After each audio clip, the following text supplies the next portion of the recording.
নমস্কার বন্ধুরা, সঞ্চিত ক্রিয়েটার ইউটিউব চ্যানেলের পক্ষ থেকে আপনাদের সকলকেই স্বাগতম জানাই। তো বন্ধুরা, আজকের এই ভিডিওর মাধ্যমে আমরা আপনাদের যদি ক্যারেক্টার সার্টিফিকেট অর্থাৎ যে চরিত্র প্রমাণপত্র পাইবার জন্য যদি দরখাস্ত করতে হয় বা অ্যাপ্লিকেশন লিখতে হয় নিজের স্কুলে বা নিজের শিক্ষা প্রতিষ্ঠানে, তো আপনারা কীরকমভাবে সেই অ্যাপ্লিকেশনটা লিখবেন সে নিয়ে বিস্তারিতভাবে আলোচনা করব। তো ভিডিওটি স্কিপ না করে সম্পূর্ণ দেখবেন এবং চ্যানেলে ফার্স্ট টাইম ভিজিট করলে নিত্য নতুন এরকম আপডেট পাওয়ার জন্য আমাদের চ্যানেলটি সাবস্ক্রাইব করবেন। এরপর চলে আসি সেই অ্যাপ্লিকেশনের কথায়, অর্থাৎ আবেদন কীরকমভাবে লিখবেন। তো এর জন্য একটা A4 সাইজের সাদা কাগজ নেবেন। নেওয়ার পর বাঁ পাশে লিখবেন মাননীয় কিংবা স্যার, যেটা লিখতে পারেন। তো মাননীয়, তারপর লিখবেন প্রধান শিক্ষক মহাশয়। যদি আপনাদের শিক্ষা প্রতিষ্ঠান স্কুল হয় তো অবশ্যই প্রধান শিক্ষক মহাশয়, এবং যদি আপনাদের কলেজ বা ইউনিভার্সিটি হয় তার ক্ষেত্রে আলাদা আলাদা হতে পারে। এরপর বিদ্যালয়ের নাম, অর্থাৎ যে বিদ্যালয়ে আপনি পড়াশোনা করছেন সেই বিদ্যালয়ের নামটা উল্লেখ করবেন। উল্লেখ করার পর বিদ্যালয়ের যে ঠিকানা রয়েছে সেটা এখানে উল্লেখ করবেন।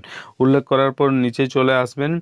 নিচে যে বিষয়টা রয়েছে এটা অবশ্যই কোথায় লিখবেন না, বাঁদিকে যেখানে আপনি প্রধান শিক্ষক মহাশয় লিখেছেন তার ডান পাশে অবশ্যই আপনাকে যে তারিখে আপনি অ্যাপ্লিকেশনটা লিখছেন বা জমা করছেন সেই তারিখটা উল্লেখ করতে হবে। সেই তারিখ, অর্থাৎ বাঁ পাশে যে লিখেছেন প্রধান শিক্ষক মহাশয় এবং ডান পাশে যে তারিখ লিখেছেন তার নিচে, তার যে মাঝখানে, সেখানে আপনার যে বিষয় অর্থাৎ সাবজেক্টটা কোন বিষয়ে অর্থাৎ কী জন্য আপনি অ্যাপ্লিকেশনটা লিখছেন সেই বিষয়টা এখানে উল্লেখ করতে হবে। তো এখানে বিষয় দিয়ে উল্লেখ করে নেবেন যে ক্যারেক্টার সার্টিফিকেটের প্রমাণপত্র বা চরিত্র প্রমাণপত্র পাইবার জন্য দরখাস্ত আপনি করছেন, সেটা লিখে নেবেন। লেখার পর আপনি নিচে চলে আসবেন। নিচে বাঁদিকে লিখবেন ডিয়ার স্যার বা শ্রদ্ধেয় মহাশয়।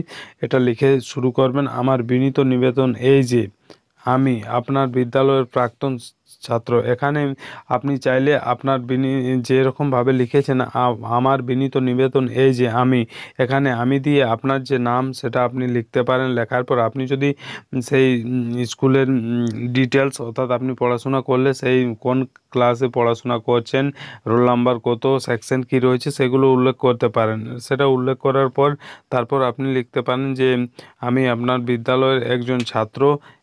আমার নাম, যে নাম রয়েছে সেটা লিখবেন, ক্লাস লিখবেন এবং যে রোল নাম্বার সেটা লিখে নেবেন। লেখার পর চলে আসবেন 2020 সালে, অর্থাৎ আপনার যে এটা আপনাদের বোঝানোর জন্য লেখা হয়েছে এই অ্যাপ্লিকেশনটা যে আমি আপনার বিদ্যালয়ের প্রাক্তন ছাত্রছাত্রী। 2020 সালে আমি গড়, অর্থাৎ আমি গড় 80% নম্বর পাইয়া মাধ্যমিক পরীক্ষায় উত্তীর্ণ হইয়াছি।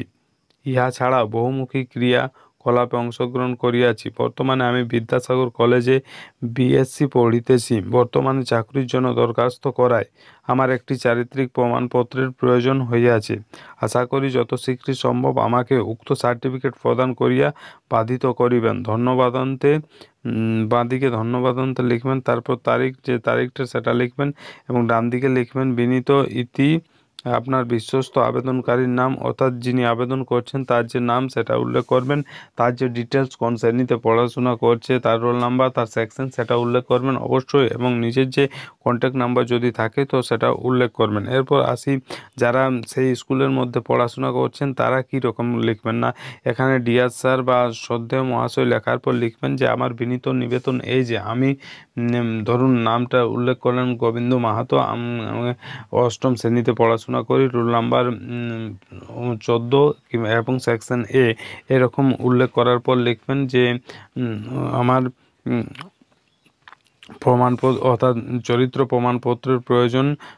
তাই মহাশয়ের কাছে আমার বিনীত নিবেদন যথাশীঘ্র বা যত তাড়াতাড়ি সম্ভব আমার একটি চারিত্রিক প্রমাণপত্রের ব্যবস্থা করিয়া দিবেন বা উক্ত সার্টিফিকেট প্রদান করিয়া বাধিত করবেন।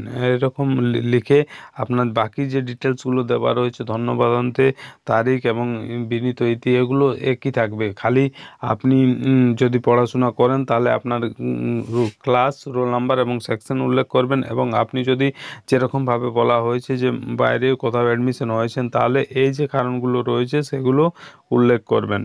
তো এরকমভাবেই আপনারা ক্যারেক্টার সার্টিফিকেটের জন্য আবেদন করতে পারেন, এবং আবেদন করার পর অবশ্যই নিচে যে বিদ্যালয়ের ঠিকানা বা কলেজের ঠিকানা রয়েছে, অর্থাৎ বিদ্যালয়ের যে অফিস বা কলেজের যে অফিস রয়েছে সেখানে গিয়ে এই যে অ্যাপ্লিকেশন সেটা জমা করবেন। তো বন্ধুরা এই ছিল ক্যারেক্টার সার্টিফিকেট বা চরিত্রের প্রমাণপত্র পাইবার জন্য দরখাস্ত নিজের বিদ্যালয়ে বা নিজের কলেজে কীরকমভাবে লিখতে হবে সেই বিষয়ে স্পষ্ট বোঝাতে পেরেছি। ভিডিও ভালো লাগলে লাইক করবেন, বন্ধুদের কাছে শেয়ার করবেন এবং চ্যানেলে ফার্স্ট টাইম ভিজিট করলে নিত্য নতুন এরকম আপডেট পাওয়ার জন্য আমাদের চ্যানেলটি সাবস্ক্রাইব করবেন এবং পাশে যে বেল আইকন সেটা প্রেস করে দেবেন, কারণ যখনই আমরা এরকম নতুন কোনো আপডেট নিয়ে আসবো সেই আপডেট সব থেকে প্রথম আপনাদের কাছে পৌঁছে যাবে। ধন্যবাদ।